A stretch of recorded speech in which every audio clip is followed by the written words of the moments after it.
Kill la Kill ficou bastante conhecido por ser um dos poucos casos de eti necessário, onde o uso da nudez e das roupas super sensuais não só não atrapalharam, como também são ferramentas essenciais para o anime contar a sua história. Mas para além de todo o eti, os poderes absurdos e a porradaria frenética, Kill la Kill tem muito mais. Acredite ou não, esse anime traz muitas críticas à sociedade e ao sistema de identidade que nós usamos aqui no mundo real. Então bora analisar essa obra tão peculiar para dizer o mínimo e entender o que ela realmente tem a nos dizer. Começando do início. Kill la Kill, assim como Code Geass que falamos recentemente no canal, também não foi uma adaptação de um mangá, e sim uma obra original. Lançado entre 2013 e 2014, esse anime compartilha muitas, mas muitas semelhanças com um outro cara que vocês pediram a rodo no vídeo de Code Geass, Gurren Lagann, que até então eu não conhecia, mas graças a vocês eu tô vendo, e sim, tá sendo muito bom, e vai ter vídeo aqui no canal, pode ficar tranquilo. E todas essas semelhanças que, se você já viu os dois, ou tá vendo esses frames aí na tela, já reconheceu, acontece basicamente porque os dois foram produzidos pela mesma equipe, basicamente. Já que a galera que produziu Gurren Lagann saiu do estúdio Gainax pra fundar o estúdio Trigger. Vou falar Trigger mesmo, foda-se, não vou falar Trigger não.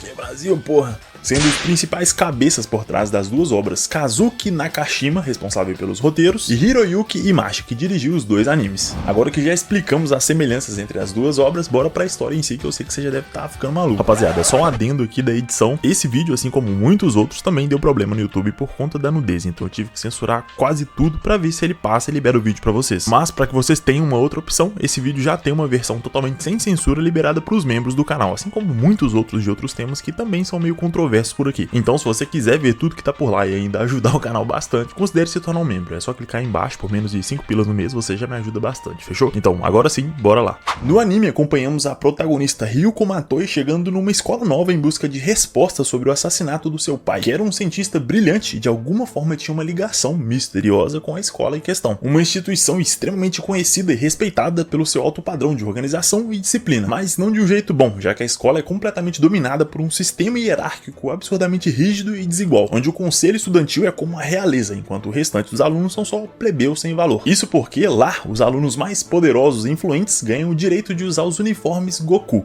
Pois é, e por mais que eles não consigam se transformar em Super Saiyajins, esses uniformes concedem habilidades sobre-humanas para os seus usuários. Tudo graças às chamadas fibras de vida que compõem os uniformes, numa lógica de que quanto mais fibras da vida no uniforme, mais forte ele é. O que cria um sistema de hierarquia representado pelo número de estrelas em cada uniforme, onde existem os alunos que simplesmente não têm estrela e por isso usam uniformes comuns sem nenhum poder, que são a ralé da ralé, são tratados como lixo, para aí sim os alunos que têm um uniforme de uma estrela que tem algum tipo de respeito ou relevância social. Em seguida, os que têm 2 estrelas com ainda mais relevância e importância, que até lidera alguns cargos importantes na escola, e termina com os de 3 estrelas, usados exclusivamente pelos 4 líderes máximos do conselho estudantil, que por sua vez tem como a sua presidente Satsuki Kiryuin, a filha mais velha de uma das famílias mais importantes e poderosas do mundo. São eles que controlam a corporação responsável pela criação e distribuição dos uniformes Goku, ou seja, eles centralizam todo o poder. Ela é a principal antagonista da história nesse comecinho, quando a Ryuko chega na escola só com a metade de uma espada tesoura e um sonho. Lá ela confronta Satsuki exigindo respostas sobre o assassinato do seu pai, mas ela obviamente toma um pau e sai bastante ferida do combate. Depois disso, ela por acaso acaba encontrando um uniforme conhecido como Senketsu, escondido numa sala secreta na casa do seu pai, e ele era de uma categoria completamente diferente dos uniformes Gokus que os alunos importantes usavam. Ele era conhecido como Kamui. Os Kamui são inteiramente feitos por fibras de vida, o que faz deles extremamente poderosos, num nível muito superior aos Gokus, que tinham quantidades variáveis de fibra de vida na sua composição. Além disso, os Kamui têm vida própria, sendo quase como um simbionte, que exige sincronização emocional e biológica para funcionar com seu usuário. E exatamente por isso, ao entrar em contato com o sangue dela, a Ryuko desperta um poder absurdo e volta para a escola para lutar de novo, mas dessa vez com o poder necessário para descer o sarrafo em qualquer um que ficasse no seu caminho. Com esse seu novo traje super poderoso, ela até consegue derrotar os lacaios da Satsuki, e por isso o líder do clube de boxe, que usa um uniforme de 2 estrelas, parte pro X1 contra ela. E por mais que o seu Kamui fosse absurdamente mais poderoso, a Ryuko não conseguia usar todo o seu poder de uma só vez, já que à medida que o poder do traje vai aumentando, ela começa a mostrar mais e mais do seu corpo. A vergonha e o desconforto são as principais dificuldades que ela precisa superar para finalmente derrotar o seu inimigo. E no fim, ela até consegue passar por essa barreira e vencer a luta. Mas aqui é onde começa aquela sensação de eti desnecessário, onde para ficar mais forte, precisa se expor mais. E isso incomoda no início. Mas aos poucos, à medida que a história vai avançando, a gente percebe que isso tem sim um significado, um propósito para estar ali. E isso sem falar, é claro, na parte mais óbvia e literal, em que o que define o valor de uma pessoa na hierarquia da escola é o seu uniforme, a sua roupa. A protagonista tem como principal arma uma espada tesoura.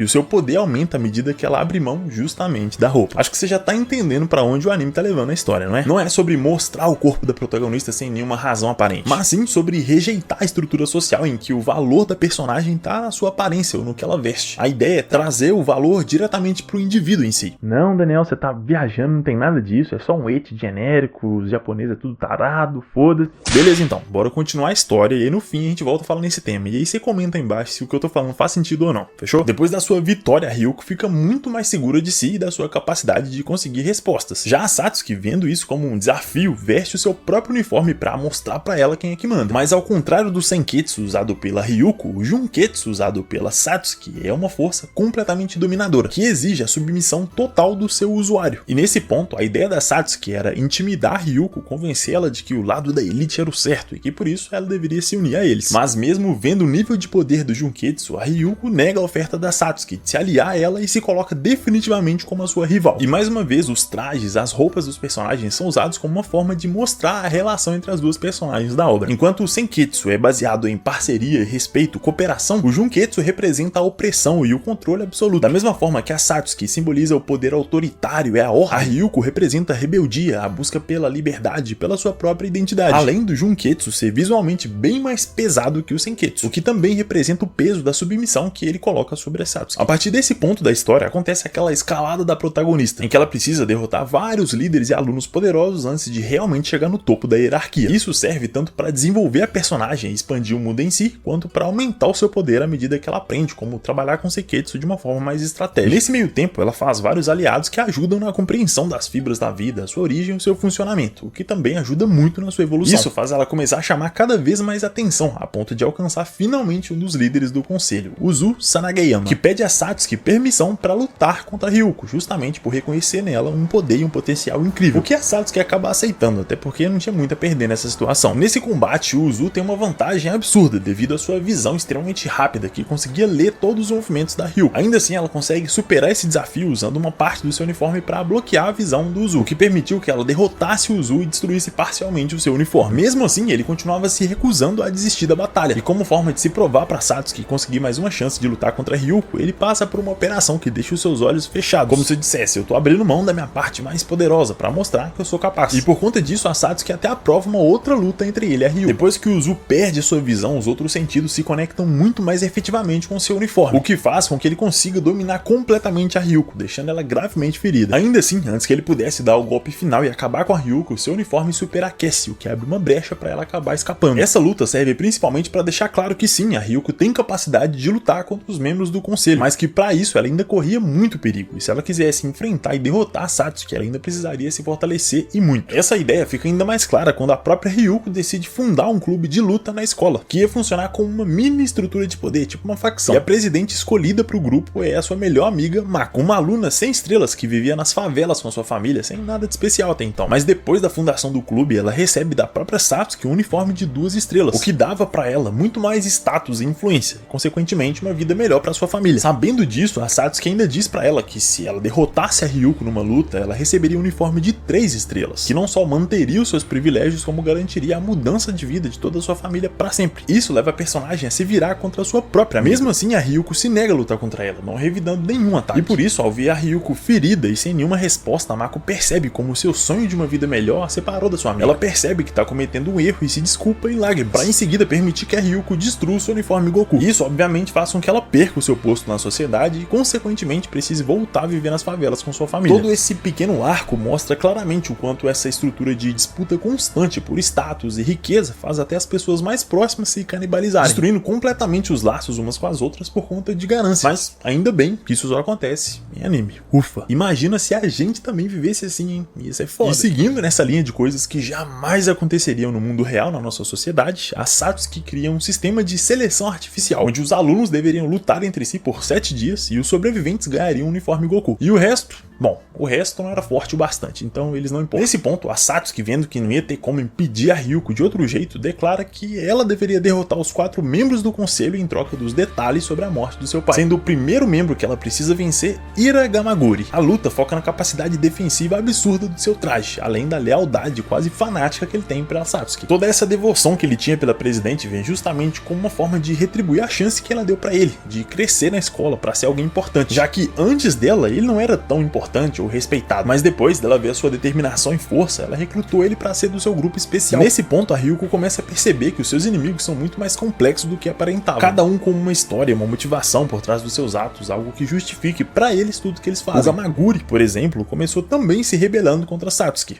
vendo nela um símbolo de opressão, mas depois de ser convencido pela sua força e mais ainda pela sua misericórdia, eles se tornaram bons amigos, a ponto de ele se colocar como seu escudo humano. Ou seja, os vilões não são só personagens unidimensionais que são maus porque sim, e isso tem um impacto muito grande na própria Ryuko, que começa a se questionar se o poder do Senketsu pode transformar ela em algo que ela despreza, já que aquelas pessoas que estão no topo, contra quem ela tá lutando tão fervorosamente, não são assim tão diferentes dela mesma, o que mostra claramente o crescimento emocional e amadurecimento da personagem, que entende que o mundo é cinza, não é preto no branco. O segundo membro do conselho que ela precisa enfrentar nesse desafio é o Hoki no Muta, o membro mais inteligente do grupo, que usa seu traje de 3 estrelas para analisar e antecipar todos os movimentos da Ryuko, o que ela consegue neutralizar lutando de uma forma totalmente aleatória, sem nenhum padrão específico. O Hoki então usa mais uma habilidade do seu traje para se camuflar, lutando contra ela enquanto fica invisível. Como contramedida, ela precisa cobrir completamente a visão do seu adversário para tentar atacar a plataforma inteira, o que obviamente ia dar a vitória para ela, mas o Ruka desiste antes da luta terminar, para não perder os dados que conseguiu e nem o seu traje tão valioso. Já o terceiro membro a ser enfrentado é Nonon Jakuzuri, a única mulher do quarteto. Ela usa ataques de som para tentar neutralizar a Ryuko, que não funciona como esperado no primeiro momento. E por isso ela ativa uma forma voadora e ataca a arena inteira, na tentativa de destruir a Ryuko e o seu traje de uma vez por todas. Mas a Ryuko ainda consegue evoluir o seu Senketsu para uma nova forma, também voadora, o que permite ela continuar a luta sem nenhuma desvantagem. Com isso, ela consegue finalmente derrotar Nonon usando o seu próprio poder contra ela mesma. Uzo até tenta uma revanche contra a Ryuko, mas antes que ele pudesse começar a lutar de verdade, uma menina misteriosa aparece e se apresenta como Nui Harimi, a grande costureira ou estilista, como queira chamar, responsável pelos trajes Goku. Ela instantaneamente destrói o traje do Uzu sem nenhum esforço, para em seguida ela mesma desafiar a Ryuko para uma luta. E é aí que ela saca uma lâmina de tesoura roxa e diz pra Ryuko que foi ela quem matou o seu pai, o que obviamente deixa ela furiosa. Durante a luta, ela diz que a razão para ter matado o pai da Ryuko foi porque ele descobriu coisas que nenhum humano deveria saber, coisas ligadas diretamente aos trajes especiais e às fibras de vida, e por isso foi enviada para roubar sua pesquisa, o que ela fez, além de levar metade da tesoura gigante desenvolvida por ele. Ouvindo isso, a Ryuko perde o controle completamente. O Kamui, também descontrolado, começa a drenar a vitalidade do seu corpo à medida que seu poder aumenta. Isso faz com que a própria Satsuki e os 4 líderes do conselho entrem na batalha. Enquanto eles lidam com o caos completo, a Satsuki enfrenta diretamente a Ryuko transformada. Felizmente, antes que uma delas acabasse morrendo no confronto, a Mako consegue intervir e trazer a Ryuko de volta ao controle, bastante ferida e enfraquecida por conta da perda de sangue, mas ainda viva. Usando os dados da própria Ryuko, a Satsuki cria e distribui aos alunos novos uniformes Goku, ainda mais poderosos que as suas versões anteriores. O seu plano é usar todo esse poder para atacar as últimas forças que se opunham a ela em Osaka, Kyoto e Kobe. Nesse meio tempo, a Nui reaparece para lutar mais uma vez contra a Ryuko, que ainda estava se recuperando da última batalha. Mesmo assim, ela não foge do Kure e tenta vingar o seu pai, mas agora sem dar tudo de si, justamente pelo medo de perder o controle. Mas isso faz com que a Nui derrote facilmente a Ryuko, destruindo completamente o Senketsu, partindo ele em inúmeros pedaços. Nui ainda pretendia matar a Ryuko ali mesmo, mas ela é impedida pela Satsuki, que por alguma razão misteriosa deixa ela viva. Mas, em contrapartida, leva os pedaços do Senketsu para coletar os dados e distribuir cada parte para um hospedeiro diferente no seu exército. Desacordada e ferida, a Ryuko consegue segurar o último pedaço do Senketsu em suas mãos. Mais tarde, quando recuperada e depois de descobrir tudo o que tinha acontecido, ela precisa partir em busca de cada pedaço para recuperar o seu traje completo, o que ela quase consegue fazer, com exceção do último pedaço que estava justamente com a Satsuki. E nesse ponto, uma literal guerra acontece. Inúmeras organizações se enfrentam num campo de batalha super caótico. A Ryuko enfrenta a Satsuki usando a sua própria pele como substituta da parte que faltava para que ela pudesse se transformar no Senketsu. E aí acontece aquela porradaria sincera entre as duas, pelo menos até as duas perderem suas armas e o impasse acontecer. A Ryuko então propõe que a Satsuki retire as suas tropas ao invés de continuar com tantas mortes desnecessárias. E assim ela faz, acabando com a batalha, já tendo cumprido o seu principal objetivo no momento. E nesse ponto da história pode até parecer que o anime tá só enrolando, criando uma barriga, colocando umas lutas aqui e ali pra encher linguiça, mas não, já que é justamente nesse ponto onde a gente descobre a verdade por trás das fibras de vida e dos trajes em si. Depois da sua vitória esmagadora, a Satsuki é recebida pela sua mãe, Hagyu, na mansão da família, onde ela mostra pra filha uma sala secreta contendo a filha fibra de vida primordial, um extraterrestre parasita que produz outras fibras para se alojar em humanos, usando eles como alimentos e fonte de energia. O seu plano é usar justamente essa propriedade para distribuir um exército de roupas feitas com a fibra de vida para o mundo todo, para eventualmente todas essas roupas despertarem de uma vez só e dominar completamente a raça humana. Nesse meio tempo, a Ryuko acaba descobrindo que o seu pai também sabia disso e criou o Senketsu justamente para que ela pudesse lutar contra a família da Satsuki. E por isso, só alguém da sua linhagem poderia usar o traje. Como planejado, a mãe da Satsuki já tinha começado o processo de sacrifício do povo da cidade para os alienígenas. É então que, completamente do nada, a Satsuki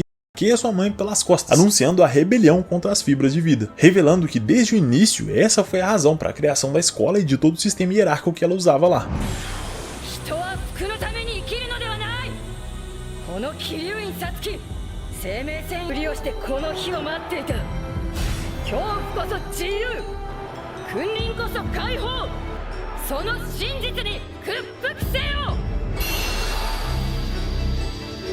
O que ela realmente queria era formar um exército forte bastante para lutar pela humanidade contra os aliens. E por isso ela era tão rígida e sempre manteve a Ryuko viva, por saber que ela poderia ser uma aliada muito útil nessa batalha. Depois de libertar todos os cidadãos e estudantes presos nas fibras de vida, os membros do conselho lutam contra Nui, enquanto a Mako ajuda na evacuação de todos os civis. Enquanto isso, a Satsuki revela como a Hagyu tinha usado ela em experimentos com as fibras de vida, junto com sua irmã recém-nascida, que foi descartada pela Hagyu quando um experimento supostamente falhou. Ou seja, a mulher é ruim e é ruim mesmo. E provando que aquele ditado é verdadeiro, que vaso ruim não quebra, a Hagyu consegue curar os seus ferimentos, para em seguida se libertar e assumir o controle dos estudantes no local, usando uma técnica de costura mental, transformando todo mundo no seu exército pessoal. Ela até chega a controlar a própria Ryuko, colocando contra a Satsuki, mas ela no fim, felizmente, consegue se libertar do controle e voltar a ser ela mesma. Em seguida, ela parte para lutar contra a Nui em busca da sua vingança pessoal, enquanto a Satsuki vai lutar contra a Hagyu. Tudo isso na esperança de acabar com a guerra, derrotando o líder inimigo. E ela até consegue arrancar a cabeça da Hagyu, que ainda assim consegue sobreviver, por não ter a sua fibra de vida totalmente cortada. E por isso, aproveitando o momento de distração, ela toma o controle do corpo da Satsuki, roubando o seu Junketsu para si mesma. Nesse momento, o exército criado pela fibra de vida original aparece no céu. Hagyu então consegue derrotar facilmente a Ryuko, arrancando o seu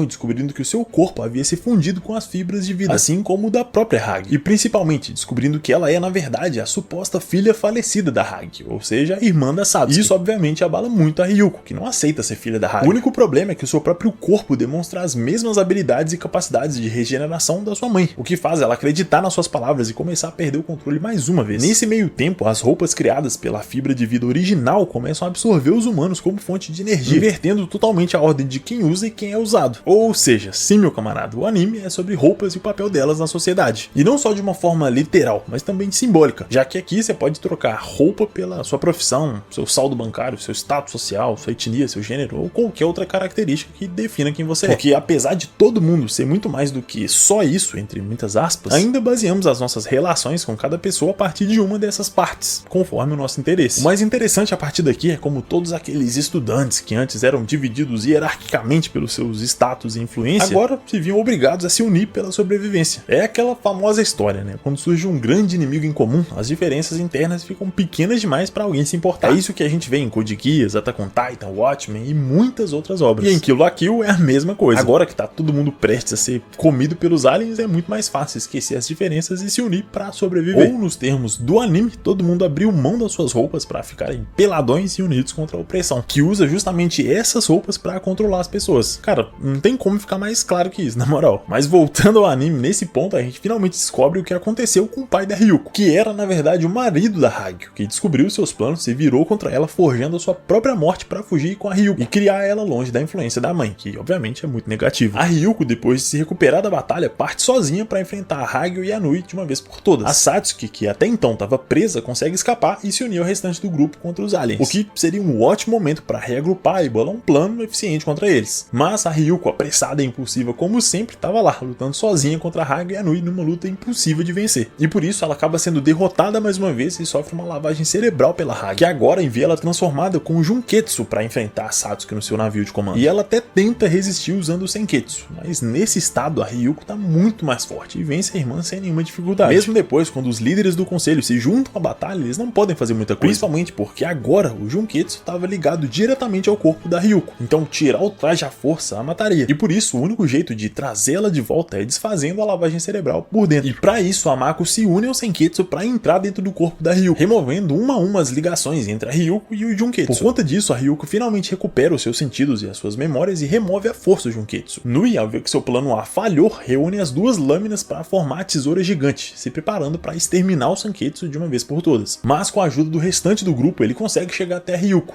que agora tinha o seu traje completo de novo. E com ele, na sua forma final, ela consegue lutar de igual para igual com a Nui. Momento em que ela consegue recuperar as duas lâminas de tesoura do seu pai. A Nui até consegue fugir, mas dessa vez a vitória é dos peladões, já que, apesar de todas as tretas e desentendimentos, a Ryuko e a Satsuki finalmente se unem para derrotar a Hagio e impedir o plano de dominação mundial. E elas, de todo o grupo, eram as únicas capazes de fazerem isso, tanto por terem Kamuis poderosos o bastante para lutar contra a Hagio, quanto por terem as únicas armas do grupo capazes de cortar a fibra de vida. E por isso, quando elas finalmente chegam na fibra de vida original, as duas irmãs lutam juntas contra a Hagio, que não parece ter nenhuma dificuldade em conter as duas. E por isso elas bolam um plano para distrair a mãe e atacar a fibra de vida partindo no meio, o que poderia significar a vitória, se a Nui não tivesse terminando um Kamui supremo para Hagio, que tinha a capacidade de negar todos os efeitos das fibras de vida de todos os outros usuários. E por isso era um traje virtualmente invencível. Ainda assim, a Ryuko e a Satsuki estavam dando tudo de si para tentar salvar o mundo de virar recheio de roupa, ao mesmo tempo que todos os outros alunos e usuários de traje de Goku melhorados travam uma batalha pela sobrevivência contra Nui e o seu exército. Durante a luta, as irmãs até conseguem enganar Hagio e acertar nela um golpe crítico, mas que não foi nem de longe o suficiente para derrotá-la totalmente. Ela então usa o seu traje gigante para se lançar ao espaço, onde ela ativaria o satélite que cobriria a Terra completamente com o casulo de transformação global. Tudo isso com a intenção de absorver todos os seres humanos de uma vez para uma fibra de vida original. Ryuko, vendo que essa seria a única saída para salvar a vida na Terra, absorve os uniformes Goku dos seus aliados para se transformar numa forma suprema do Senketsu, para assim lutar contra Hagio, absorvendo cada um dos seus ataques para fornecer ao Senketsu o poder necessário para absorver o traje da Hagio em si, e finalmente eliminar todas as fibras de vida. Mesmo com a clara derrota, Hagio ainda recusa se render, escolhendo a própria morte, destruindo seu coração enquanto promete que um dia as fibras de vida ainda voltarão. Senketsu usa o que resta da sua força para devolver a Ryuko em segurança à Terra, se sacrificando por ela como uma forma de encerrar sua jornada. Ao cair, ela é salva pela Satsuki, que é apoiada pela Mako, depois pelos líderes do conselho e então por todos os alunos da escola. Todo mundo completamente pelado, sem as roupas que separavam cada classe e grupo, prontos para construir juntos um mundo totalmente diferente, agora livre para usar as roupas que quiserem e ser quem quiserem, onde cada pessoa tem um valor inerente a si mesma e não baseado no seu traje. E isso prova definitivamente que Kill la Kill usa as roupas, ou nesse caso a falta delas, como uma ferramenta para transmitir a sua mensagem, de uma forma muito boa inclusive, vamos combinar. A animação é bem estilizada e fluida, como vocês já devem ter percebido, que ajuda muito, tanto nas lutas quanto nas cenas de comédia, que também são muito boas. E assim como eu gostei desse anime, que foi bem interessante reassistir para fazer esse vídeo aqui, eu espero que você tenha gostado desse vídeo. E se você gostou e não tá inscrito, já se inscreve aí para não perder mais nenhum vídeo e ajudar a gente a chegar em 100 mil inscritos. Aproveita para também comentar o que você achou dessa história. Para você, esse Eti aqui foi necessário ou não? Bora trocar uma ideia. Muito obrigado pela sua atenção e pelo seu tempo. Um agradecimento especial aos nossos lindos e lindas que apoiam o canal diretamente. E se você também gosta do conteúdo, pode e quer ajudar, se torna também um membro. Com só 5 pila no mês, uma coquinha, você já tem acesso a todos os vídeos exclusivos, seu nome aqui nos créditos finais e principalmente, você ajuda o canal a continuar vivo. Então, dá essa força aí, meu camarada. No mais, tamo junto, é nóis e te vejo no próximo vídeo.